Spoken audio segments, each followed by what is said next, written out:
फिर से बोलो जागृत होकर के, मेरा बाबा, प्यारा बाबा, मीठा बाबा। कल हमारे कुम्हारों की मीटिंग थी, उसकी मुझे एक चीज अच्छी लगी। अब केवल समाधान के बारे में बात करना है, समस्या के बारे में नहीं। समाधान, जब भी आपस में मिले तो बात समाधान की हो। इसका ऐसा, उसका वैसा, वो तो ऐसा है, ब्राह्मण परिवार में भी आजकल ऐसा चल रहा है, वो तो चल रहा है। तो तुम्हें किस लिए बुलाया भगवान ने? उस चलते हुए चीज को बंद करना है, इसे तो आपको बुलाया गया है। आप आके उसका गाना मत गाओ, उसको समाप्त करो। तो आज का हमारा जो टॉपिक है वो है समाधान स्वरूप। समाधान स्वरूप बनना है हर एक आत्मा को, हर एक आत्मा को। आज उसी पे चलते हैं। परीक्षा, प्रॉब्लम, समस्या, ये ऐसे शब्द हैं जो आज हमारे जीवन का अंग बन चुके हैं। हर जगह, हर किसी की लाइफ में समस्याएं अपनी अपनी हैं, और उन समस्याओं में व्यक्ति उलझता जा रहा है। हो सकता है किसी की समस्या को देख के आपको लगता हो ये तो कुछ नहीं है, लेकिन ये कुछ नहीं उसके लिए बहुत कुछ है। क्लास वन के बच्चे का पेपर क्लास वन के बच्चे के लिए बहुत टफ है भाई। आपको लगता है क्या अनार आम ही तो लिखना है, इसमें रंग भरना है तोते में, और ये ऐसा ऐसा है, ठीक है, लेकिन उसके लिए, बेचारे के लिए तो समस्या जिसके पास भी जैसी भी है वो उसके लिए बड़ी है। और उन बड़ी समस्याओं के बीच आत्मा उलझते जा रहा है, समस्याओं में आत्मा फंसते जा रहा है और निकलने का रास्ता दिख रहा है, लेकिन कोई भी रास्ता दिखाई देता नहीं। तो ऐसे वक्त पे हमें समाधान स्वरूप का पाठ बचाना है। समाधान स्वरूप बनने के लिए कहते हैं किसी मैदान में उतरो, उसकी थाह नाप लो पहले। अगर तालाब में उतरना है तो पता कर लो पानी कितना है। बाहर तो नहीं आए हैं, नदी में उतर के सेखी में एकदम से। अभी भी तैरना सीखा है स्विमिंग पूल में, तो स्विमिंग पूल और नदी में बहुत अंतर है। नदी में कीचड़ है, नदी में पत्थर है, हो सकता है बड़े भाई साहब क्रोकोडाइल भी आपको मिल जाए, ठीक है, उसमें दर्शन दे दें आपको, साक्षात्कार हो जाए आपको उनका, ठीक है, सांप बिच्छू मिल सकते हैं। ये सब स्विमिंग पूल में नहीं होते। तो स्विमिंग पूल का खिलाड़ी जब अगर उतर रहे नदी में तो थोड़ा उसकी थाह ले लेना बुद्धिमानी है। तो अगर मुझे समाधान स्वरूप बनना है तो थोड़ा सा समस्या की जानकारी भी प्राप्त कर लेनी उचित है। तो अगर थोड़ा सा अध्ययन के दृष्टिकोण से मैं समस्याओं को लेके चलूं तो किस किस प्रकार की समस्या हमारे पास होती है, उसमें सबसे पहला आता है शारीरिक समस्या, जो फर्स्ट नंबर पे है। वो बीके और नॉन बीके दोनों पे लागू करता है, चाहे बीके हो चाहे नॉन बीके हो, शारीरिक समस्या है। जैसे जैसे कार पुरानी होती जाएगी तो कार के पार्ट्स खराब होंगे। जैसे आप कार लेते हैं, ठीक है, तो बताता है भाई 2015 मॉडल है, क्यों बता रहे हैं? अब आपको लगता है बॉडी तो चमक रही है, लेकिन बॉडी बस चमक रही है, अंदर नहीं। सीट कवर अच्छा लगा दिया जाएगा, साउंड सिस्टम चकाचक, और ऊपर रीपेंट पुट्टी उट्टी मार के चमकता हुआ कार आपको दिखाई देगा। लेकिन जो उसमें वायर लगी होती है ना, वायर अंदर में पतले पतले वायर जो होते हैं, उस वायर की भी एक उम्र होती है। एक उम्र के बाद वायर सड़ जाती है, वायर सड़ने लगती है। तो आपके गाड़ी के पार्ट्स अच्छे होने के बाद भी गाड़ी बंद होगी, बिगड़ेगी, रुकेगी, बैटरी चेंज करना पड़ेगा, ऐसे प्रॉब्लम आता है। वैसे अगर कोई बच्चा भी है ना, अभी भी जन्म लिया है, नया जन्म हुआ है, अभी अभी 1 महीना हुआ उसको, उस बच्चे को भी शारीरिक बीमारी रहती है। छोटे छोटे बच्चों को भी निमोनिया, दस्त, उल्टी, बहुत सारी बीमारियां हो जाती हैं। क्यों हो जाती हैं? बच्चा अभी पैदा हुआ है, लेकिन ये सृष्टि अभी पैदा नहीं हुई है, ये सृष्टि अभी पैदा नहीं हुई है। और जो इसको रिफ्रेश किया गया था उसको हुए 5,000 साल हो गए। 5,000 साल के पुराने 5 तत्वों से, प्रकृति के तत्व 5,000 साल पुराने हो चुके हैं, उन तत्वों से इस शरीर का निर्माण हुआ है। तो चाहे युवा रहे चाहे वो बुजुर्ग रहे, अभी थोड़ा सा उल्टा होता है, बुजुर्ग मजबूत है, ठीक बोलो ना तुमन भाई, बुजुर्ग मजबूत हैं, युवाओं का हालत खराब है। अब मेरी बात को माइंड नहीं करना, समझो पहले। बुजुर्ग बुजुर्ग लोग जो है नीचे बैठ जाते हैं, और युवा जो है नीचे बैठ के योग नहीं कर पाते, यूथ नहीं कर पा रहे हैं, ठीक है। कमर दर्द होने लगेगा, पैर दर्द होने लगेगा, क्यों? दम नहीं है युवा में। तो चाहे बुजुर्ग को दोष नहीं है, वही बता रहा हूं मैं आपको, दोष उनका नहीं है कि दम नहीं है। तो जो प्रकृति है वो टोटल पुरानी हो चुकी है, तमो प्रधान हो चुकी है, तो उससे बना हुआ शरीर चाहे वो किसी भी उम्र का हो, थोड़ा सा परेशान करेगा ही, शारीरिक बीमारी आएगी ही। तो एक बहुत बड़ी समस्या है लोगों के पास, वो कौन सी है? शारीरिक समस्या। दूसरा, मानसिक समस्या। मानसिक समस्या एक विशाल पेड़ की तरह है। कैसा है? विशाल पेड़, जिसमें कितने प्रकार के होंगे, कितने ये अब कितने प्रकार के पेड़ होंगे, कितनी पत्तियां होंगी, कितनी शाखा होगी,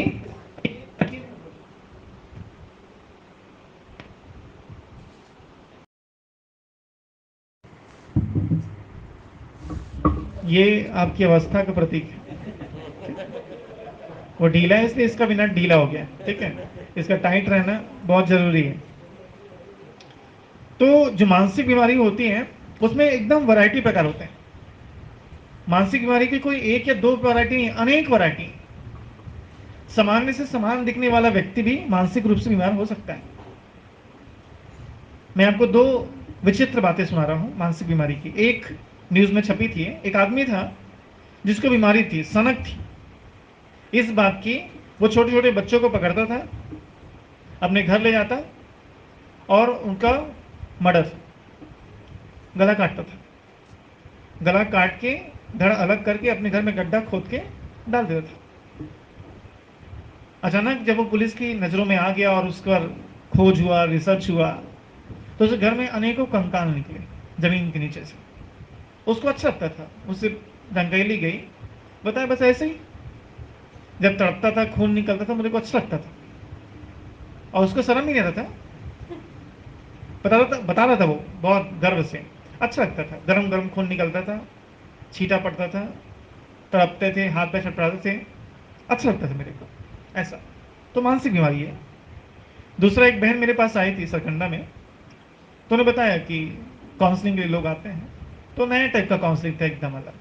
मैं बताया, बताइए क्या समस्या है? बोले कोई समस्या नहीं, यही समस्या है। कोई समस्या नहीं, यही समस्या है। मेरे पति हस्बैंड जो है कहाँ है? विदेश में है। कहाँ है हस्बैंड जो है? एक मिनट ना।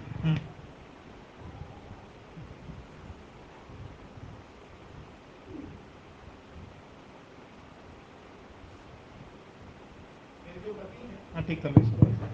मेरे जो पति हैं वो विदेश में रहते हैं, सर्विस कर रहे हैं, सब कुछ ठीक है। मेरा बेटा जो है इंजीनियर है, सेटल हो गया, शादी हो गई, बच्चे हो गए, सब कुछ ठीक है। बेटी ससुराल में है, दामाद भी अच्छा मिला है, कलेक्टर है, सब कुछ ठीक है। तो मेरे पास आने का उद्देश्य, तो बोले मेरे को लगता है मेरे जीवन का उद्देश्य पूर्ण हो गया, अब मैं आत्महत्या कर लूं, अब मैं आत्महत्या कर लूं। मैं भी सोच में डूब गया। नया था एकदम, कोई दुख नहीं है, कोई समस्या नहीं है, तो बोले अब मेरे को लगता है अब मैं आत्महत्या कर लूं। तो ये मानसिक बीमारी है। हमने उनको कहा कि आप जो है, अगर लगता है जीवन का उद्देश्य पूरा हो गया है, मैं आपको नए उद्देश्य देता हूँ। अनेक गरीब लोग हैं, अनेक समस्याओं से भरा हुआ जीवन है। आप बच्चों का जेल है यहाँ नूतन चौक पे, अब वहाँ जाइए, उनके लिए जो कुछ कर सकते हैं उसमें लगे। तो बोले देखते हैं, सोचते हैं इस विषय पे। तो ये मानसिक बीमारी है। तो अनेक प्रकार की मानसिक बीमारियां होती हैं जो लोग फेस करते हैं। छोटी छोटी बातों पे दुखी हो जाना मानसिक बीमारी की भी एक प्रकार है। बहुत सा हाइपर सेंसिटिव, हाइपर सेंसिटिव, केवल इतना ही कहा कि गाड़ी जा रही है, थोड़ा साइड हो जाओ यार, बस उसका मुंह तेल में तले हुए पूड़ी की तरह, इतना बड़ा, और ना उसने आपको कुछ बताया, ना आप ध्यान दिए, वो उसी बात को लेकर शाम तक बीमार है, शाम तक बीमार है, हाइपर सेंसिटिव उसको बोलते हैं, छोटी सी बात को लेकर के बहुत ज़्यादा परेशान होना है। तो ऐसे अनेक प्रकार की मानसिक बीमारियां जो हैं फैली हुई हैं, जिसको आपको टेकल करना पड़ेगा समाधान स्वरूप बनने के लिए। बाकी एक एक शब्दों में सुन लीजिए। पारिवारिक समस्या, क्या बताऊं मैं, आप ज़्यादा जानते हो, आप ज़्यादा जानते हो। पारिवारिक समस्या, बच्चा माँ को परेशान कर रहा है, माँ से बच्चा परेशान है, पति पत्नी को परेशान कर रहा है, पत्नी पति को परेशान कर रहे हैं, बहुत सारी समस्याएं पारिवारिक, उसको मुझे बताने की आवश्यकता नहीं है। सामाजिक समस्याएं, समाज का दबाव, समाज का अलग प्रकार का एक दबाव है। मुझे आज तक समझ में नहीं आया समाज कौन है, उसका हाथ कैसा है, उसका पाँव कैसा है, उसका मुंह कैसा है, समाज रहता कहाँ है। लेकिन लोग इस शब्द का बहुत प्रयोग करते हैं। समाज के हिसाब से चलना पड़ता है। आज तक समाज उनके हिसाब से कुछ नहीं किया, लेकिन ये बेचारे समाज के हिसाब से बहुत चलते हैं। ऐसे लोग बताते हैं। क्या करूं कि विकास भाई, ज्ञान योग तो ठीक है, लेकिन समाज को देखना पड़ता है। मैं बोलूं मुझे बस नहीं दिखा आज तक समाज, किसी दिन दिखे तो उससे बात करूं मैं कि भाई तुम हो कौन, चाहते क्या हो, तुम्हारे पिता का नाम क्या है। तो लोग सामाजिक दबाव में रहते हैं, एक दबाव, जबकि इन सब चीजों को ये काल्पनिक समस्याएं हैं। आप जो कुछ भी करोगे इनमें से कोई व्यक्ति नहीं आने वाला आपको देखने, आपको झांकने। लॉकडाउन लग गया, घर में राशन पानी नहीं है, कौन आता है बताने आपको, कौन आता है छोड़ने, ये लो नहीं है तुम्हारे पास, लोगों मैं दे रहा हूं, किसको पड़ी है। ये समाज एक, जैसे छोटे बच्चे होते हैं ना, उनको बोलते हैं, बदमाश बच्चा है ना, भागे मत बेटा, बाहर मत जाना, बाऊ है। तो छोटे बच्चे को बाऊ है बोलते हैं, और बड़े बच्चों को समाज बोलते हैं। इसका अस्तित्व कुछ नहीं है। आप अपने चरित्र को ठीक करिए, समाज अच्छा है। आप बुरा हो जाओगे, समाज बुरा हो जाएगा। तो टॉपिक ये अलग है। सामाजिक समस्या, सामाजिक दबाव एक समस्या है लोगों के ऊपर, इसको लेके बहुत लोग परेशान रहते हैं। मेरी बेटी की शादी करानी है, समाज का दबाव है, ये ऐसा बोलते हैं। लड़का देखा हूँ अच्छा है, बहुत सुंदर है, होशियार है, समझदार है, अच्छी नौकरी में है, लेकिन दूसरी जाति का है। समाज वाले कुछ कुछ बोलेंगे, क्या करूं मैं, ऐसा वैसा। तो एक सामाजिक दबाव उनके पास रहता है, समस्या लेके आते हैं लोग, आपके पास आएंगे बिल्कुल। आर्थिक समस्याएं, आर्थिक समस्याएं, ये छोटा लेकिन बहुत बड़ा है, बहुत बड़ा है। आर्थिक समस्या, घर में भोजन का ना होना, दवाई के लिए पैसा ना होना, पहनने के लिए कपड़ों की थोड़ा सा दिक्कत होना, ये चीजें अगर आप एकदम त्यागी पुरुष हो तब तो अलग बात है, ठीक है। लेकिन अगर नहीं हो, अब भाई देखो, मेरे को तबियत खराब है तो दवाई तो लेनी पड़ेगी, उसमें क्या त्याग, उसमें तो कोई त्याग नहीं है, ठीक है, उसमें तो दवाई लेनी पड़ेगी आपको। और दवाई फोकट में मिलता तो है नहीं, फोकट में मिलता तो एक्सपायरी डेट का, और कई बार वो असर भी नहीं करता।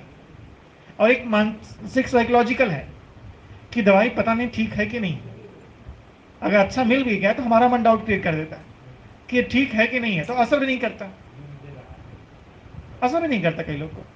एक डॉक्टर भाई हमारे यहाँ बिलासपुर में है ना, वो बहुत परेशान थे इस बात से।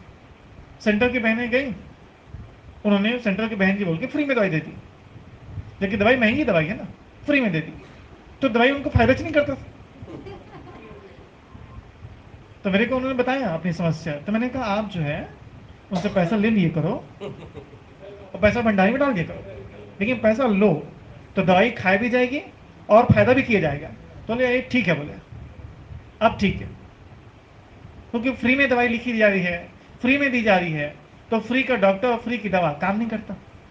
अगर वही लाइन लगा के 100 1,101 रुपये जमा करने के बाद जो है आपको 3 घंटे बाद अवसर मिलता है, और डॉक्टर के आपसे थोड़ा बहुत बात करके ही दवाई लिख के दे देता आपको, तो बोलते डॉक्टर बहुत अच्छा है, बहुत अच्छा है डॉक्टर जो है, 1,000 फीस है इसकी, लेकिन 1,000 के डॉक्टर ने फ्री में दवाई दे दी, तो वो दवाई अब काम की नहीं रहती। तो थोड़ा सा आर्थिक समस्या का बहुत महत्व है हमारी लाइफ में। आर्थिक समस्या लेकर भी लोग पहुंचते हैं कि ये समस्याएं हैं, ये कारण है, हमको नौकरी चाहिए, हमको धन चाहिए, तो ये समस्या लोगों के पास रहती है। फिर है प्राकृतिक समस्याएं। प्राकृतिक, प्रकृति में शरीर भी आता है और प्रकृति में बाढ़, सूखा, भूकंप, ये सब समस्याएं भी आज समाज में लोग चारों ओर फैली हुई है। तो ये कुछ समस्याओं की लिस्ट मैंने रखी, इसके अलावा भी हो सकते हैं। अगर हम ढूंढेंगे तो और भी बहुत सारी छोटी बड़ी बहुत सारी समस्याओं की लिस्ट हम निकाल सकते हैं। फिलहाल समस्या समस्या नहीं करना है, बनना है समाधान स्वरूप। तो समाधान शब्द को सुन करके के लोगों को विश्वास नहीं होता। समाधान, समाधान का क्या मतलब है? क्या आज की इन समस्याओं से भरी हुई दुनिया में कोई समाधान स्वरूप बन सकता है? कौन ऐसा है जिसके पास समस्या नहीं है? सबके पास समस्या है। फिर समाधान कैसे बना जाए, किस प्रकार से ये हो सकता है? ऐसे बहुत सारी बातें मन में चलेंगी और उन समस्याओं को लेकर लोग परेशान भी होंगे, दिक्कत में भी आएंगे, और उन समस्याओं को मिटाने के लिए वो रास्ता भी देखते हैं। और उन समस्याओं को मिटाने के लिए जब रास्ता नहीं मिलता है तो वो आपके पास आते हैं। तो समाधान स्वरूप बनने के लिए कुछ खास बातें आपके अंदर होनी चाहिए। अगर आप चाहते हो आप समाधान स्वरूप बन जाओ तो उसके लिए खास बातें आपके अंदर होनी चाहिए। सबसे पहले मैं शुरू करूं उससे पहले एक लाइन क्लियर कर दूं, समाधान स्वरूप का मतलब क्या है। समाधान स्वरूप के दो मतलब होते हैं, दो अर्थ हैं इसके। पहला, जिसके अपने जीवन में कोई भी समस्या ना हो, समस्या आए और फटाफट उसको समाधान करे, चलते बने। जैसे गणेश जी को क्या बोलते हैं? विघ्न विनाशक। अगर विघ्न विनाशक के पास कोई विघ्न आएगा तो ठीक करने में कितना लगेगा? Who are you? आपको अगर ये ना लगता हो कि वो गणेश मैं नहीं हूं, ऐसा लगता हो आपको, तो आप समझ लो आप उनके भाई हो। ठीक है, विघ्न विनाशक के भाई हो। क्यों? उसके पापा और आपके पापा एक ही है। उसके पापा का नाम भी शिव है और आपके पापा का नाम भी शायद शिव है। ठीक है, हाँ कंफर्म शिव है ना? चलो ठीक है, अगर डाउट हो तो मैं शब्द जोड़ दिया उसमें। ठीक है, उसकी माँ का नाम भी पार्वती है और आपकी माँ का नाम भी पार्वती है। ठीक है, ब्रह्मा ही तो पार्वती है। ठीक है, तो आप उनके पुत्र हो। तो जिसके एक पुत्र के पास विघ्न विनाशक शक्ति है तो दूसरे पुत्र के पास भी होगा, क्योंकि लिया तो बाप से है, खुद से नहीं लाया है। कैसे लाया है? बाप से लिया है। माँ ने गढ़ा, माँ ने गढ़ा और बाप ने शक्तियां दी। कल तो इस पे थोड़ा सा मैं टॉपिक से हट के बात कर रहा हूं कि जैसे कथा में सुनाते हैं ना, तो कितना व्यंग्यात्मक कथा बनाया गया है वो अपने आप में, कि अंतर्यामी भगवान को ही नहीं पता उसका बेटा कौन है और सीधा मर्डर कर दिया उसका। थोड़ा सा टॉपिक अलग है लेकिन क्रिएशन अलग है। भगवान जब आते हैं तो आपके अहंकार रूपी गर्दन काट देते हैं। पहले अहंकार के गर्दन काटते हैं। ठीक है, ब्रह्मा का बनने के बाद जब ब्रह्मा पार्वती के रूप में आपका निर्माण करती है, निर्माण करने के बाद भी आपका जो अहंकार है खत्म नहीं होता है, बहुत रहता है। उस अहंकार को मिटाने का जो ताकत है किसके पास है? माँ के पास नहीं है, बाप के पास है। वो गर्दन ही उड़ाते सीधा, और ऐसा गर्दन लगाते हैं जो आपको सुटेबल हो। कैसे गर्दन लगाते हैं? सुटेबल। बहुत बुद्धिमान, हाथी सबसे बुद्धिमान जानवर है, सबसे बुद्धिमान, शांत चित्त बुद्धिमान। तो जितना टाँ टाँ करते रहते हैं ना, वो गर्दन हटा के शांत चित्त और बुद्धिमान बनाता है शरीर आपका। ठीक है, फिर सुनो ज्यादा, सुनो ज्यादा, बोलो कम। ऐसा मुंह सेट करते हैं आपके, सुनना ज्यादा है, बोलना कम है। और झुको, नाम मान शान। नाक किसका प्रतीक होता है? नाम मान शान का। झुको, झुको। और अनलिमिटेड ज्ञान अंदर लेना है। बड़ा पेट दिखाते हैं ना, अनलिमिटेड ज्ञान आपको लेना है। तो ऐसा बॉडी आपका क्रिएट करता है आपका बाप। ठीक है, ऐसा। तो आप कौन हो? समाधान स्वरूप हो। तो समाधान का पहला अर्थ है जिसके जीवन में कोई भी समस्या ना आए, या समस्या आने पर, थोड़ी ये काल्पनिक बात लग जाती है, या फिर उसका ये अर्थ ले लें, समस्या आने पर तुरंत उसको समाप्त कर दे, उसको समाधान स्वरूप कहते हैं। आपके जीवन में कोई भी समस्या है, आप उसको समाप्त कर सको, उसे समाधान स्वरूप कहते हैं। दूसरा, जो अपनी शक्तियों के बल से दूसरों की समस्याओं को मिटाए, तो उसे भी समाधान स्वरूप कहेंगे। तो समाधान के दो अर्थ हैं, एक जो अपनी प्रॉब्लम समस्या मिटा दे, दूसरा जो दूसरों की मिटा दे, उसे समाधान स्वरूप कहेंगे। अब समाधान स्वरूप के लिए कौन कौन सी क्वालिटी चाहिए, उस क्वालिटी की बात कर रहे हैं। सबसे पहली क्वालिटी, अच्छी तपस्या करके वरदान प्राप्त करें। अच्छी तपस्या करके वरदान प्राप्त करें। एक गलत फहमी मैं आपके मन से निकाल दूं, अगर मैं सूरज भाई जी की पूरी क्लास को रट लूं एज इट इज, मैं सूरज भाई जी नहीं बन सकता। ठीक है, मैंने कोई योग की विधि निकाल दी, उस योग की विधि को आपने रखी और आपने 4 लोगों को बताई, थोड़ा सा अंतर आएगा। किस चीज का अंतर आएगा? मैंने किया फिर बताया, आपने मुझसे सुनकर कॉपी में लिखा फिर बता दिया। हर समस्या ज्ञान के आधार से ठीक नहीं होती। केवल नुस्खा बता देने से हर किसी की समस्या ठीक नहीं हो जाएगी। आपके अंदर वरदानी शक्तियां होनी चाहिए, आपके अंदर वरदानी ताकत होनी चाहिए, तब आप किसी के लिए समाधान बन सकते हो, तब आप किसी का समाधान कर सकते हो, समाधान स्वरूप बन सकते हो। ज्ञान के आधार पर तो हर समस्या का हल नहीं किया सकता, उसके लिए शक्ति चाहिए किसकी? तपस्या की, बाबा की याद की और वरदानों की। इसलिए जिनको भी समाधान स्वरूप बनना है, पहले वो अपनी तपस्या को गरीबी रेखा से ऊपर ले जाएं। गरीबी रेखा जानते हो ना?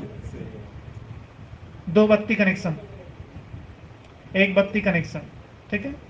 हमारा लाइट अमृत बिल जलता है, फिर हमको बहुत चिंता है बिजली बिल ना बढ़ जाए, इसलिए हम बंद कर देते हैं, फिर कोशिश करके मुरली क्लास में जला लेते हैं, फिर भटकते भटकते नुमा शाम के योग में 10-15 मिनट के लिए जलाते हैं।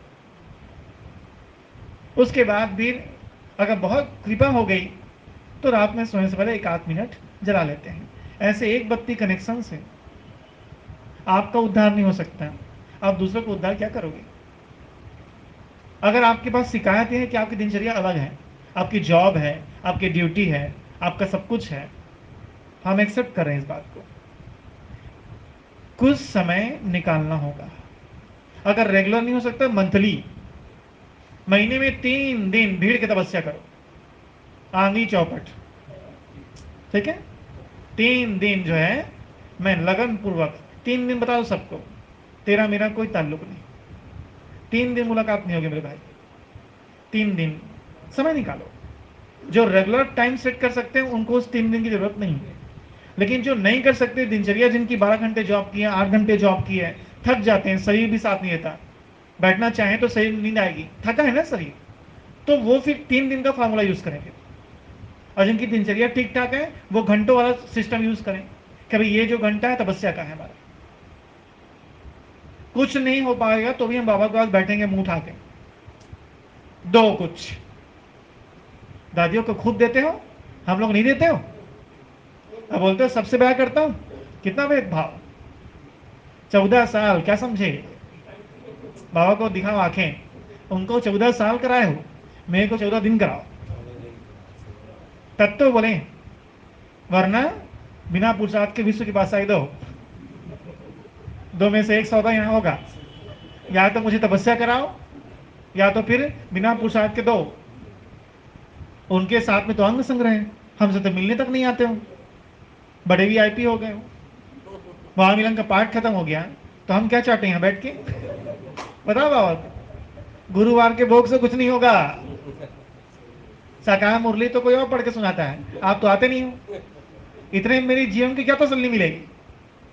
बाबा को बोलो थोड़ा सा, बाबा को आंखें दिखाओ, बाबा को धमकाओ थोड़ा सा, हाँ ठीक है, बाबा को थोड़ा सा प्रेशर डालो, आपकी तपस्या होगी, बाबा को रास्ता बताएगा।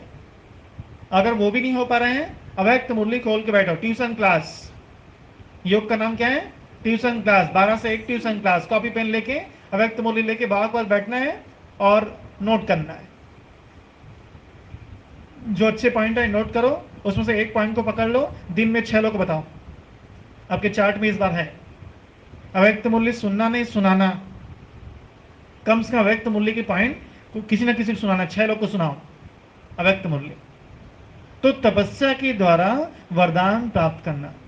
तपस्या में 3 बातें मैं आपको बता देता हूं, एक है योग की तपस्या, एक है ज्ञान की तपस्या, और एक है चरित्र अर्थात धारणा की तपस्या। किसी भी परिस्थिति में यदि मेरी धारणा नहीं टूटती है, किसी भी परिस्थिति में मेरी धारणा अगर नहीं टूटती है, तो उसे कहते हैं धारणा की तपस्या। मैं भूखा रह गया लेकिन मैंने बाहर का भोजन नहीं किया। हमारे लौकिक पिताजी के अस्थि विसर्जन के लिए मैं इलाहाबाद गया था और 2 दिन तक मैंने भोजन नहीं किया था, 2 दिन मैंने भोजन नहीं किया। फिर बिलासपुर जब पहुंचा तो तरुण भाई सौरभ भाई लोग खाना लेके आए सेंटर से, वो खाना मैं वहीं स्टेशन में खाया, फिर अपने गांव गया, वहां जो है यह है धारणा की तपस्या। तो ये तीनों तपस्या को वरदान दिलाती है, केवल योग नहीं। हम तपस्या मतलब योगी समझते हैं, ये भी एक प्रकार की तपस्या है। सेंटर की बहन सेंटर में है, लाख प्रकार की बातें हो रही हैं, लाख प्रकार की चीजें हो रही हैं, लेकिन मैं तो यही खड़ी हूं, मेरे को बाबा की सेवा करनी है। तपस्या है कि नहीं है? तपस्या है, तपस्या है। ये भी अलग टाइप की तपस्या है, ये दिखती नहीं है लेकिन ये भी तपस्या, इससे भी वरदान मिलते हैं, इससे भी वरदान मिलते हैं। तो तपस्या के द्वारा वरदान प्राप्त करें पहले। दूसरा, 2 दोस्त बनाने हैं आपको, 2 दोस्त बनाना है, 2 दोस्त बनाए, लिख दो। एक दोस्त का नाम है मिस्टर मौन। क्या नाम है? मिस्टर मौन। और दूसरे दोस्त का नाम है मिस्टर अध्ययन।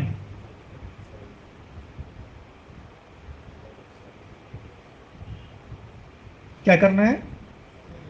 मौन का समय निकालें, मौन का समय निकालें। और दूसरा अध्ययन। जब कोई हमें कोई बातें कहता है, कोई बातें समझाता है और उन बातों को सुनकर मैं अपने अंदर परिवर्तन लाता हूं, उसे कहते हैं दूसरों की बातों का प्रभाव। लेकिन खुद से अध्ययन करना और अध्ययन करके अपने में बदलना, अपने आप में बदलाव लाना, ये आपका सेल्फ पावर है, ये आपके स्व परिवर्तन की शक्ति है और ये ज़्यादा लंबा चलती है। आप मधुबन से आए हो, वहां एकदम से भयानक भयानक क्लास सुने हो, अब लग रहा है एकदम मैं ज्वालामुखी योग करूंगा, हिला दूंगा अपनी तपस्या से। कब तक? शांतिवन के गेट तक। जैसे ऑटो में बैठे, कितने लोग हैं मेरे सामने, वहां एकदम नशे में प्रश्न लिए, अव्यक्त मूल्य पूरा अब तक का जितना है सब लिटरेचर में जाके अव्यक्त मूल्य दे दो भैया, कौन सा? सारा प्रश्नी का पूरा सेट आज तक नहीं खुला है। प्रश्निक सेट कहीं और है और अव्यक्त मूल्य के तो बंडल वहीं कार्टून में सिल पैक, चूहा पड़ रहा है घुस घुस के नीचे से, ठीक है, जो बत्तियों रखा हुआ है, अध्ययन कर रहा है बेचारा। आप तो पढ़े नहीं, वो पढ़ रहा है, उसको इतना पसंद है खा खा के जा रहा है, कुछ कुछ पन्ने गायब कर दे रहा है, जो पन्ना पसंद आया बिल के अंदर ले जाके सीधा जो है, आपसे ज्यादा बुद्धि उसके पास। तो ये क्या हो गया? ये बातों के प्रभाव के तहत परिवर्तन है जो अल्पकाल चलता है। लेकिन जो आपने अध्ययन किया, आपने कोई खूबियां पॉइंट निकाली, आप मुरली पढ़ते पढ़ते एक आध एकदम बेहतरीन पॉइंट आपके हाथ में आ गई, अब उसको जब आप यूज करोगे तो आपको अच्छा लगेगा। कोई नया था, वो किसी भाई की क्लास में नहीं है, किसी ने सुनाया नहीं अब तक के, किसी को पता तक नहीं है, आप जानते हो, बस आपको बस पता है, तो उसका प्रभाव बहुत ज्यादा होता है। तो अध्ययन हमारा एक बहुत अच्छा दोस्त है समाधान स्वरूप बनने के लिए। और दूसरा मौन। ब्राह्मणों के अब आज के समय पे ब्राह्मणों के 90% विकर्म शब्दों से होते हैं। अब ना हम हाथापाई करते हैं, ना हम किसी प्रकार के दंगे में पार्टिसिपेट करते हैं, लेकिन मुख से दिन भर कुछ ना कुछ, कभी कंकड़, कभी पत्थर, कभी आग, कभी धुआं निकालते रहते हैं, निकालते रहते हैं। अंधा कहीं का कंकड़, ठीक है, तुम्हारी शकल मुझे नहीं देखनी। पत्थर, पत्थर कोई उन्नति कर रहा है, उसकी क्लास की तारीफ की गई, और बहन जी बहुत अच्छा क्लास कराती हैं, मेरे से पूछो मैं बताती हूँ, कुछ नहीं है अंदर में, बोलती बस है धुआं। आग अंदर है, मुंह से धुआं निकल रहा है, सब ऐसे चलते रहता है। उससे बेहतर है आप मौन रहो। अगर ये सब फैक्ट्री बंद नहीं हो सकती तो कम से कम मौन हो जाओ। आप एक स्कीम अपनाओ, जब गुस्सा हो तो बात मत करो, या वहां से निकल लो, या मौन रख लो, बेहतर आता है। में भले लोग बोलते हैं कि बाहर निकालो, अब बाहर सामने निकालो ना, चलेगा, वहां जाकर उल्टी करो, लेकिन मौन रहो आप, क्योंकि आप जो बोलोगे उससे हिसाब किताब बढ़ेगा, नया बन जाएगा। किसी की अवस्था आपने खराब कर दी बोल करके, बाद में लगा आवेश से मुझे इतना नहीं बोलना था, लेकिन उसकी तो बिगड़ गई। आपने जो बातें बोली हैं आपके सॉरी बोलने से समाप्त तो नहीं हो जाएगी, उसके मन में रहेगा वो बात, किसने मुझे ऐसा ऐसा कहा था। अब भले किसी आवेश में आके कह दिए थे, लेकिन कहा तो था। तो मौन आपके बहुत सारे पाप कर्मों को रोक देता है, और एक पुण्य आत्मा ही समाधान कर सकता है, पाप आत्मा नहीं। चाहे सूरज भाई जी की पूरी लिख ले सारी बातें, और लिख लिख के दे सबको, तो भी उसके द्वारा समाधान नहीं होगा। लोग बोलेंगे आप तो दिए थे योग, कुछ हो भी नहीं किया। क्यों नहीं हुआ? पाप आत्मा है, पुण्य आत्मा चाहिए, पुण्य आत्मा की पुण्य शक्ति का प्रभाव चाहिए। तो मौन, ये दो दोस्त हमारे समाधान करने के लिए। तो दो दोस्त हमारे कौन से हो गए? एक मौन और एक अध्ययन। तीसरा, अनलिमिटेड इनकमिंग। क्या चाहिए? Unlimited incoming. काउंसलिंग लेने वाले को बहुत धैर्यता से सामने वाले को सुनना होता है। उसने एक लाइन कहा, अरे ये कोई है क्या समस्या, इसको तो ऐसा ऐसा, अरे सुन तो ले, अभी तो शुरू किया बेचारा, आगे और भी है। आप जब किसी की बात को ध्यान से सुनते हो, सुनते हो, तब आपको पता चलता है इसको क्या देना है, क्या देना है, क्या इसके लिए उचित होगा, क्या सही होगा। और उसकी उसकी बातों में ही समाधान होता है, आपको ध्यान सुनना पड़ता है। तो काउंसलिंग लेने वाले को पहले सामने वाले को खाली करना है। एक तो देखो, जब वो समस्या लेके आए हैं ना, जब वो आपसे बात करता है, बात करते करते रो लेता है, तो 50% तो खत्म हो गया, हल्का हो गया। 50% आपको बाबा के कमरे में बैठा खत्म करना है। 1% आपका योग अभ्यास काम करेगा, जो आप दोगे हल्का हो जाएगा आदमी। इसलिए काउंसलिंग जनरली, पहले मैं ऐसा करता था, घर में जाता था समस्या के नाम से, फिर बाबा ने सिखा दिया सेंटर बुलाओ, सेंटर बुलाओ। सेंटर आएगा, बाबा कमरे हॉल में घुसते ही अच्छा लग रहा है, वहीं शुरू हो जाता है। गेट पे दो बहनें खड़ी होती, एक सुख एक शांति, पुष्प डालते हैं आते ही, हाँ अच्छा लग रहा है, सुकून है यार। अब सुकून उसको लगा तो सुकून से बोलेगा वो, तो क्या बताना है क्या नहीं बताना है आप सुन पाओगे अच्छे से उसके बाद। तो इसलिए लिसनिंग केयरफुली, अच्छा वक्ता बनने के लिए, अच्छा स्पीकर बनने के लिए अच्छा ऑडियंस बनना जरूरी है, अच्छा ऑडियंस बनना जरूरी है। तो यहां आपको सुनना है केयरफुली। जैसे जैसे आप उनकी बातों को सुनते जाओगे, आपको समझ में आ जाएगा कहां गलती है, कहां समस्या है, इनकी समस्या का मूल कारण क्या है, कहां से वो समस्या जन्म ले रही है। एक माता आती है, बताती है मेरे पति मेरे साथ खूब लड़ाई करते हैं, ध्यान सुनो उनकी बात को। अगर पता चल जाएगा पति लड़ाई नहीं करती, खुद लड़ाई करती है। ये माता जी आई थी, अपनी समस्या बताई उसने, ऐसा ऐसा ऐसा, मैंने पूरा सुना, समझ में आ गया पति में प्रॉब्लम नहीं है, प्रॉब्लम इधर ही है। तो मैंने पति के लिए अभ्यास नहीं बताया, उनके लिए दिया, उनके लिए कुछ कुछ मैंने प्रश्न पूछा और उनको बताया। बाद में उनके फ्रेंड्स मेरे पास आए थे, बाद में उन्होंने बताया कि आप सही बोल रहे हो, प्रॉब्लम इन्हीं के पास रहता है। वो लोग ये अपने पति का जीना हराम करती हैं, और नाम नाम उनका लेती है, नाम उनका ले रही है। तो सुनो ध्यान से, आपको क्लियर हो जाएगा कि कैसे कैसे आपको देना है। तो अनलिमिटेड इनकमिंग, लिसनिंग स्किल आपको बढ़ाना पड़ेगा। और चौथी बात है इसके, चौथी विशेषता, अपने वाइब्रेशंस को शक्तिशाली बनाएं। अपने वाइब्रेशंस को शक्तिशाली बनाएं। शक्तिशाली कैसे बनाएं? सीमेंट मंगाएं, ईटा मंगाएं, दीवार उठवा दें, लिख दें शक्तिशाली कमरा। कैसे बनेगा वाइब्रेशन शक्तिशाली? शक्तिशाली वाइब्रेशन उनके बनते हैं जिनके अंदर 5 चीजें होती हैं। ठीक है?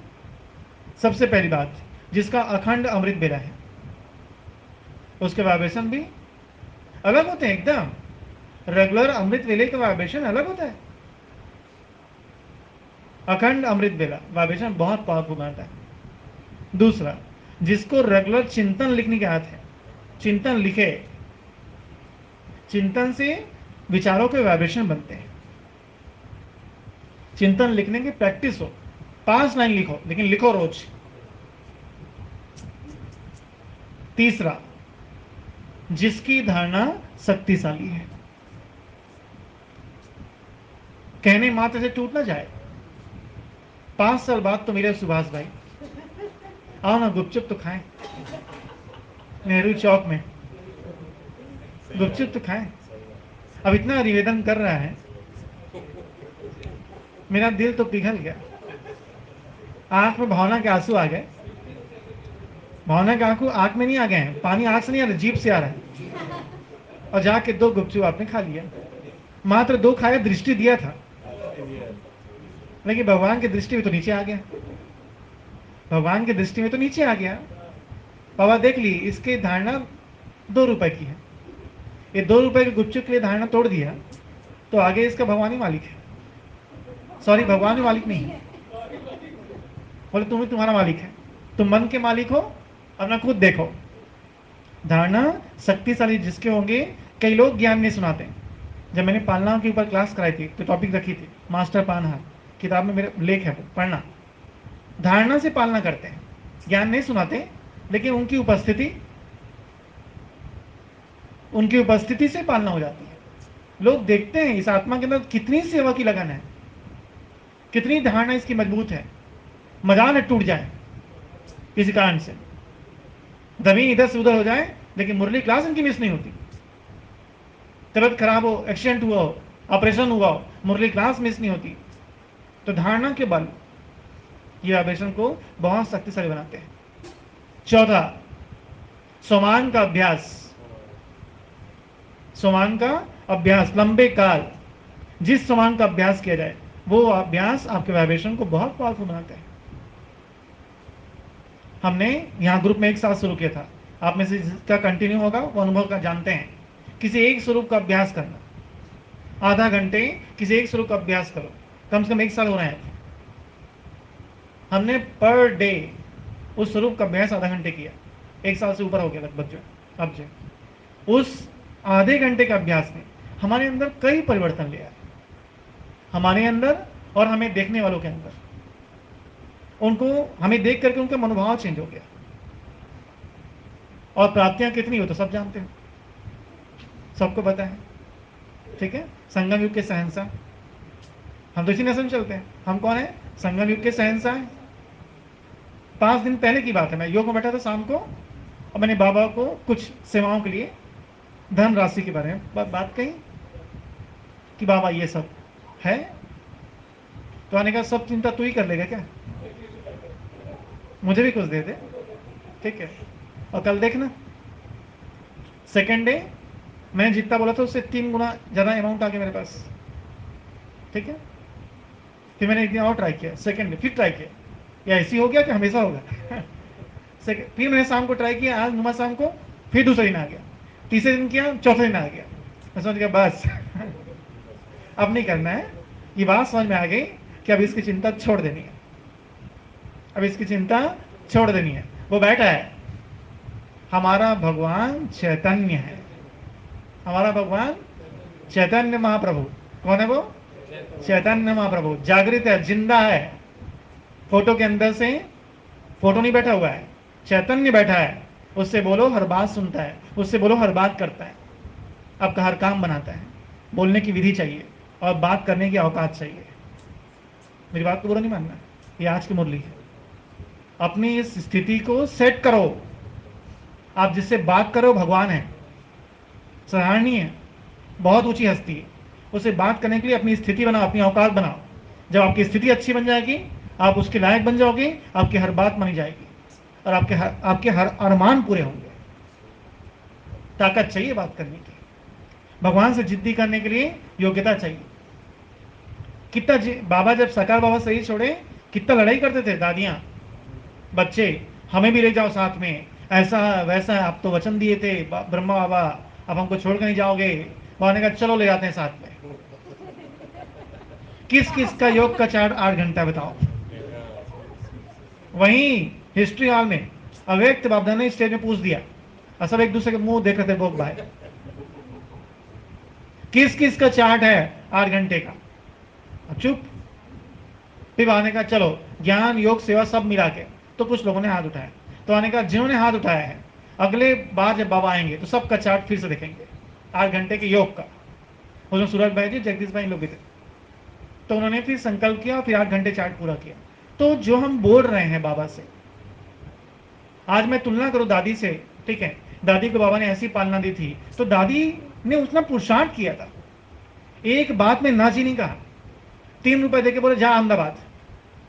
ये नहीं पूछा एकोमोडेशन, नाश्ता, कपड़ा, किसके यहाँ जाना है, और वहां रिक्शा पैसा। 3 रुपए तो चार्ज था टिकट का, नहीं पूछा। इसलिए भगवान भी उनकी हर बात पे क्यों नहीं पूछता, क्यों नहीं पूछता। इसलिए मुझे ध्यान रखना है अपने वाइब्रेशन को सक्सेसफुल बनाने के लिए सोमान की अच्छी तपस्या करनी है। 4 हुआ। और लास्ट और अंतिम बात, निश्चय।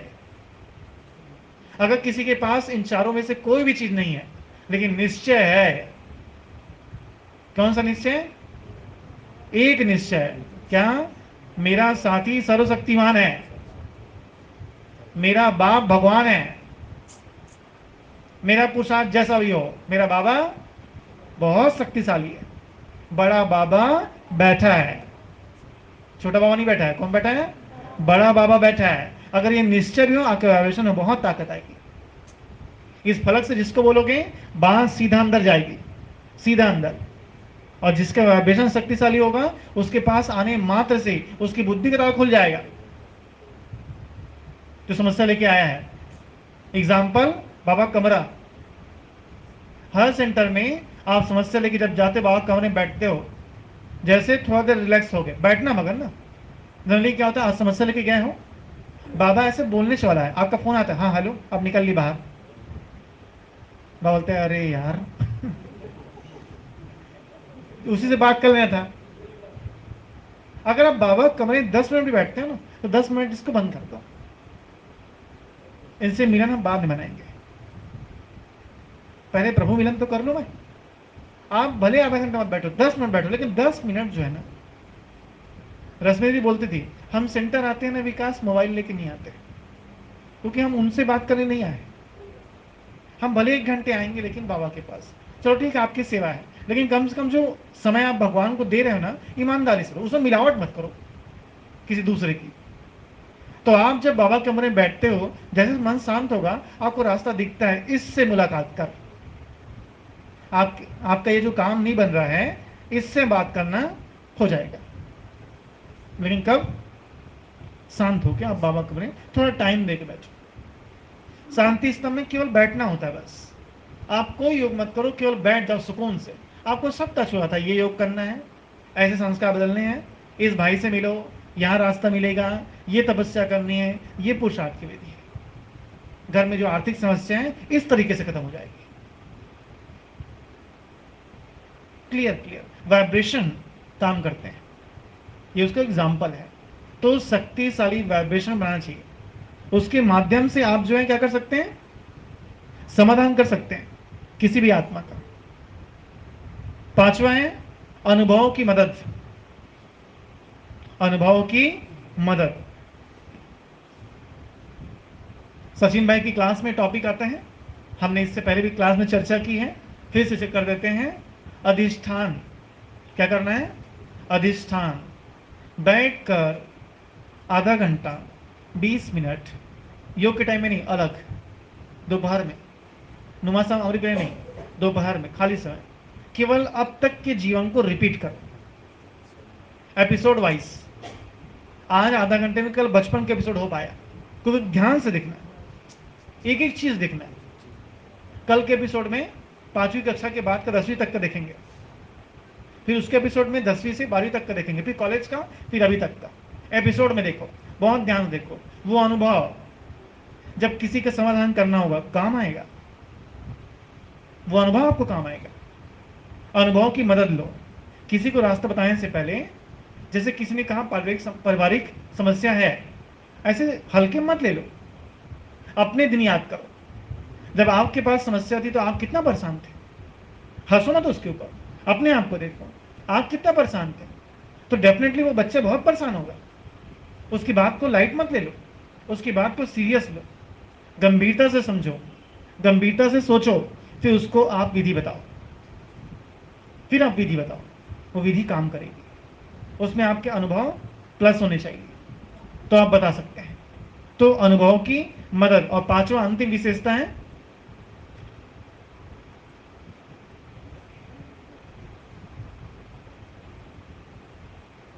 चार हुए, पांच हुए, पांच हो गए ना मेरे ख्याल से, पांच हो गए है ना,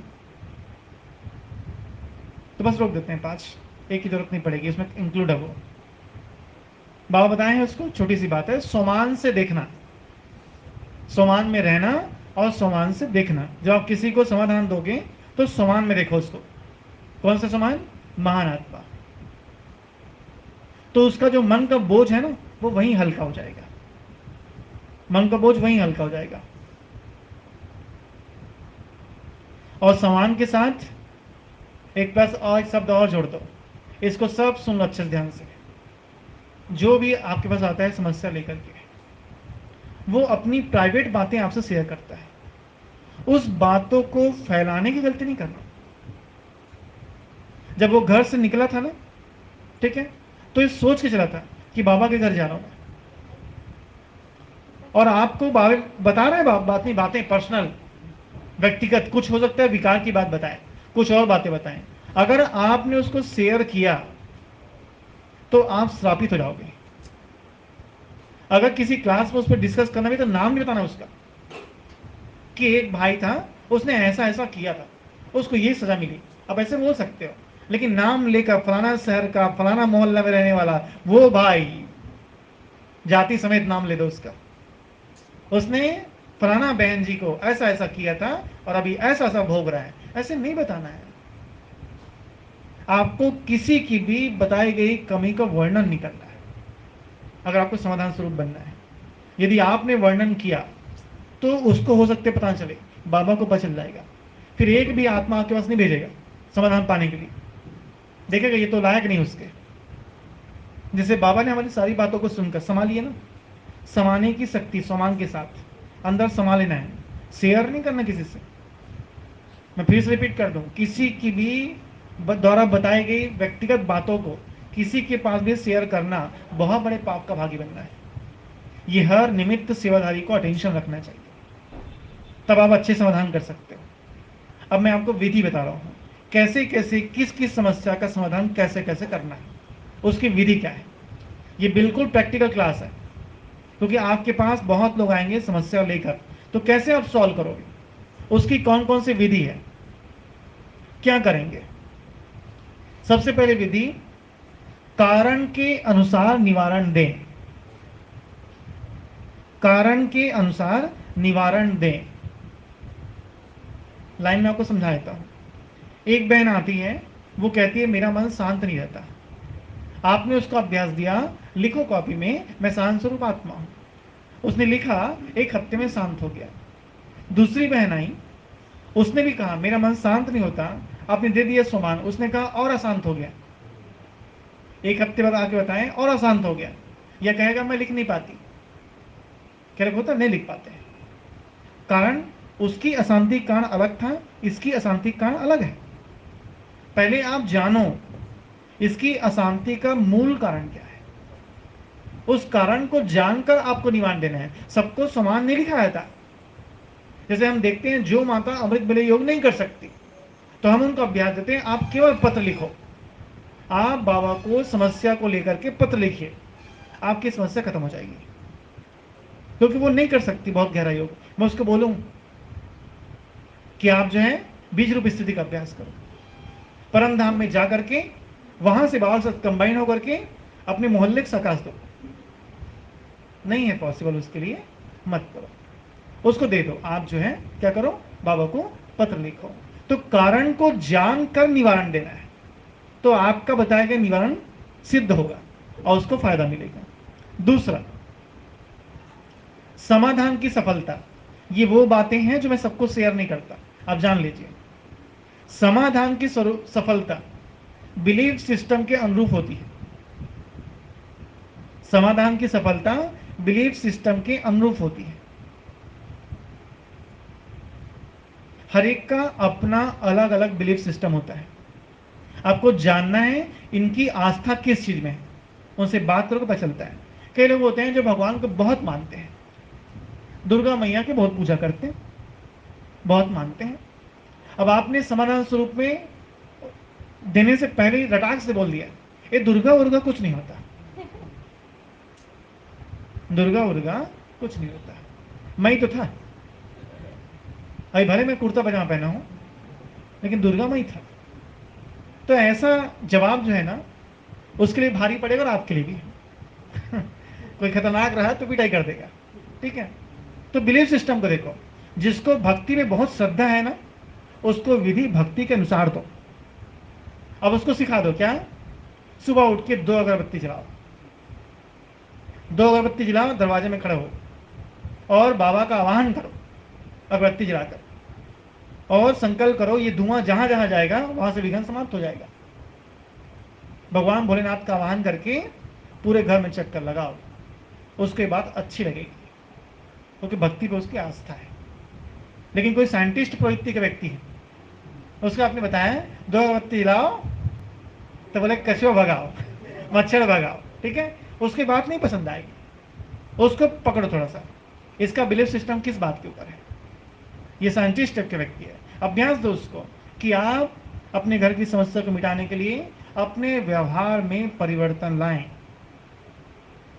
सीधा बोलो फटाक से, आपको गुस्सा आता है, समस्या का पहला मूल कारण तो यही है। गुस्से को कम करने के लिए योग की विधि बताई जाए, योग की विधि बताई जाए। पहले खुद को ठीक करो, परिवार भी ठीक हो जाएगा। तो पहला अभ्यास गुस्सा या उनका डर या उनका भय, ये हो सकता है, उसके लिए देना आपको। तो पहले उनके बिलीफ सिस्टम को देखो। जिनको भक्ति पे बहुत श्रद्धा है तो भक्ति के हिसाब से योग अभ्यास देना है, जिनको भक्ति व्यक्ति से कोई मतलब नहीं होता तो साइंस के हिसाब से उनको अभ्यास देने होते हैं, ठीक है। तो जैसा उनका बिलीफ सिस्टम है वैसा उनको योग की विधि बतानी है। तीसरा महत्वपूर्ण बात, इसको IMP में लिखना, समाधान स्वरूप बाबा का आवाहन करके ही बात करें। समाधान स्वरूप बाबा का आवाहन करके ही बात करें, समझा क्या। जब वो अपने घर से निकला था ना, तो संकल्प करके निकला था मैं बाबा के पास जा रही हूं, ठीक है। और जब आप बैठते हो तो ये सोच के बात करती है आपसे कि आप बाबा के माध्यम हो। इसलिए जब भी कोई आपसे एक प्रश्न पूछता है, मेरी एकदम प्रैक्टिस है 18 साल की, मैं राह चलते हुए मुझे बोलता है भाई जी आपसे एक पूछना है, तुरंत बाबा को बुलाता हूं। मुझे क्या पता क्या पूछेगा, ये कौन सा प्रश्न पूछेगा, इसका इतिहास क्या है, भूगोल क्या है, मुझे क्या पता। बाबा का तुरंत आह्वान करो, 1 सेकंड में, बस इतना ही, समाधान स्वरूप बाबा आ जाओ, इसका समाधान करो। तो समाधान स्वरूप का बाबा का आह्वान करो, आह्वान करके उनकी समस्या को सुनो, फिर जो उत्तर दोगे वो उसके लिए कल्याणकारी होगा, कल्याणकारी होगा। तो समाधान स्वरूप बाबा का आवाहन करना और उसके बाद फिर उस आत्मा को जवाब देना। कितनी बातें हो गई, ये विधि है उसकी 3। चौथा और लगभग अंतिम विधि, सेकंड लास्ट है ये, कुछ स्पेशल प्रॉब्लम के लिए, लिख लो सभी, कुछ स्पेशल प्रॉब्लम के लिए बाबा से व निमित्त बड़ों से आप खुद सलाह लें। जरूरी है? आप ही तीर कमान लेके मत उतर जाओ। कुछ स्पेशल टाइप की समस्या हो सकती है। तो आपको लग रहा है कि ये समस्या जो सुना रहे हैं, मेरा जो सिग्नल आज खराब है, बाबा का टच ही नहीं आ पा रहा है, पल्ले नहीं पड़ रहा, आपको क्या जवाब देना है? तो उसको एक उनको बोलो आप जो है ये योग करो और कल आके मिलो, सेकंड डे बुला लो, और उस एक दिन में अपने बड़ों से बात करो कि इनकी ये समस्या है और ये ऐसा ऐसा बोल रहे हैं, क्या करें इसके लिए, क्या उपाय उनको बताना है, आप पूछ लो, उसके बाद बताओ। स्पेशल समस्या आपको बताया तो मैं, जैसे तंत्र मंत्र जंत्र एक स्पेशल समस्या है। मैं तो नहीं मानता, मैं नहीं मानता कहने से कुछ नहीं होगा, आपके ना मानने से उनकी शक्तियां कम नहीं हो जाती।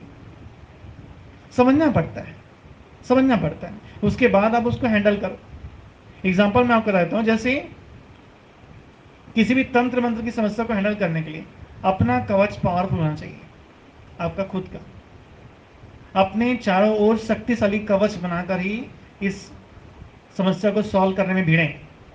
आपका कवच पावरफुल चाहिए। दूसरा, बाबा आपकी रक्षा हर जगह करता है, लेकिन कुछ परिस्थितियों में आपको अपने आप को संभालना होता है। जैसे किसी तांत्रिक के घर चले जाओ जहां रोज बलि होती है, रोज बलि दी जा रही है, तो वो स्थान अशुद्ध है टोटल, तो वहां आपकी सुरक्षा पे थोड़ा सा प्रश्न चिन्ह हो सकता है। जैसे एक माता जी मेरे पास आई, उसने बताया मेरे घर में जींद है, वो मुझे खूब परेशान करता है, खूब। तो हम जनरली योग के माध्यम से नारियल चार्ज करके देते हैं, और जिस घर में भेजते हैं वहां समस्या नहीं होती दोबारा।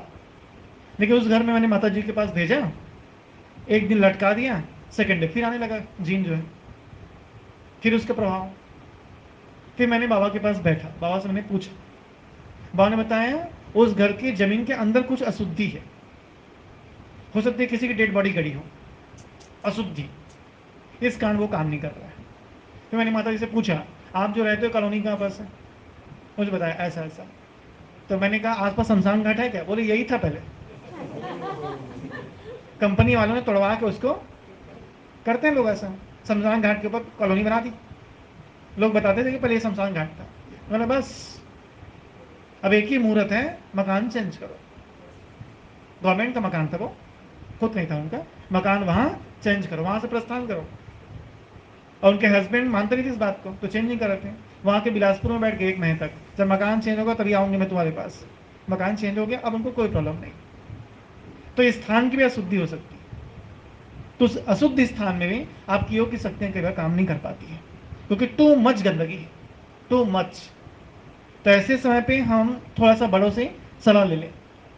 अभी मैंने ग्रुप बनाया है, मैं यहाँ शेयर कर देता हूँ, यहाँ भी ज्ञान सूर्य, इसमें 11 लोग का ग्रुप होगा। आपको यहाँ बनाना है अलग से, पामगढ़ वालों को यहाँ अलग से बनाना है, ज्ञान सूर्य ग्रुप बनाए, 11 लोग का ग्रुप बनेगा। जिनके घर में समस्या है वहां जाके योग करना है। कितना देर करना है? 40 मिनट। कितने मिनट करना है? 40 मिनट, 15 दिन में एक बार या हफ्ते में एक बार, ठीक है। 11 लोग का ग्रुप है, 11 में से 7 लोग को जाना है। एक्स्ट्रा जा सकते हैं, अच्छी बात है, 7 का जाना कंपलसरी है, क्योंकि कोई आ नहीं पाया, कोई नहीं किसी कारण से पहुंच पाया, तो 11 में से 7 तो जा सकते हैं। कुछ लोग तो कैंसिल हो गया तो भी, तो 7 लोग जाके अगर योग करेंगे 40 मिनट, तो उनकी समस्या में आपको रास्ता मिलेगा। लेकिन ये सब परिस्थितियों को समझना पड़ता है। आज रास्ते में एक बहन ने मुझे फ़ोन किया, एक नॉन बीके घर में कुछ कुछ समस्या है, हम लोग जा रहे हैं योग करने। मैंने मना किया, रुक जाओ। एक तो बहनें हैं, दूसरा वो बीके नहीं है, ये योजना बीके लोग के लिए है, ठीक है। अब रोज का चिकन तंदूरी खा रहे हैं, उसी घर में आपका 40 मिनट का योग क्या काम करेगा? ये बीकेस के घर में समस्या है, तो उनके घर में जाके होना चाहिए। उसके कुछ नियम कार्य मैं लास्ट बताऊंगा आपको। नॉन बीके घर में जिनको हम जानते भी नहीं है, बहनें जा रही हैं, कैसे भेज दें हम घर में? मैंने मना कर दिया, मत जाओ, सेंटर पे उनके लिए योग कर लेना। तो स्थान तो सही नहीं है ना। तो थोड़ा सा बड़ों से सलाह लेना है आपको इन समस्याओं के लिए कि हमको कैसे टेकल करना है। तीसरा, जैसे इविल सोल है, स्पेशल प्रॉब्लम बता रहा हूं मैं आपको, इविल सोल है, तो इविल सोल को टेकल करने के लिए क्या चाहिए? फियरलेस स्थिति चाहिए। वो किसी के तन में आ गए हैं और तन में आके एकदम चिल्ला चिल्ली कर, आप थोड़ा सा भी डरे तो आप पे अटैक हुआ, उसका नियम है, वो डराते हैं। वो आप डरोगे, अटैक कर देंगे, आप इविल सोल आपके ऊपर जो है। डरते हैं आप सामान से नीचे, अब वो आपके ऊपर, वो आपके ऊपर हो सकता है इविल सोल आपको दे दे इतना धन, हावी हो सकता है आपके ऊपर। वो घूर के देखे, आप दृष्टि देते रहो, शक्तिशाली दृष्टि देते रहो, लेकिन सामान में ना तब तो काम करेगा। डर के मारे सामान छूट गया आपका, शक्ति नहीं काम करेगी। तो फियरलेस स्थिति चाहिए उसके लिए। तो ये कुछ स्पेशल समस्याएं होती हैं, इसको हैंडल करने के लिए आपको अपने बड़ों से राय लेनी है, उसके हिसाब से आपको काम करना है। फिर बीमारी को मिटाने की विधि, तो ये स्पेशल समस्या होगी। लास्ट विधि, कोई बीमारी की समस्या लेके आता है, उसको मिटाने की विधि। आप जो भी योग की विधि लोगे, रात में देना। क्या देना आपको? रात में करने के लिए बोलना। कोई भी बीमारी किसी को है, अगर उसको ठीक करना है तो उसको योग बोलो रात में करें, सोने से पहले। रात में जब हम योग करते हैं, रात भर वो वाइब्रेशन आपकी बॉडी में काम करता है और बीमारी खत्म होती है इससे। तो ये कुछ विधियां थी समाधान करने के लिए।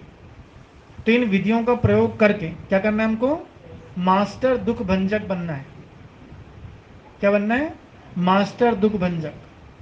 और भी आप मुरलियों का अध्ययन करें, आपको बहुत सारी विधि मिलेगी जिसके माध्यम से आप समस्याओं को समाप्त कर सकते हैं। सन 2015 अव्यक्त बाबा की मुरली, बाबा ने कहा जब गुस्सा आए, गुस्से खत्म करना है तो बोलो मेरा बाबा, प्यारा बाबा और मीठा बाबा। मीठा बाबा याद आएगा तो मीठा हो जाओगे। उन्होंने विधि बताई है, ऐसे छोटे छोटे शॉर्टकट। मुरलियां पढ़ते समय अगर निकल दें तो अलग से कॉपी में नोट कर लो, शॉर्ट विधियां, समाधान। और उन विधियों का प्रयोग करके स्वयं की भी जीवन की समस्याओं को मिटाना है और दूसरों के भी जीवन की समस्याओं को मिटाना है। इस प्रकार हमको बनना है समाधान स्वरूप। ठीक है? ओम शांति।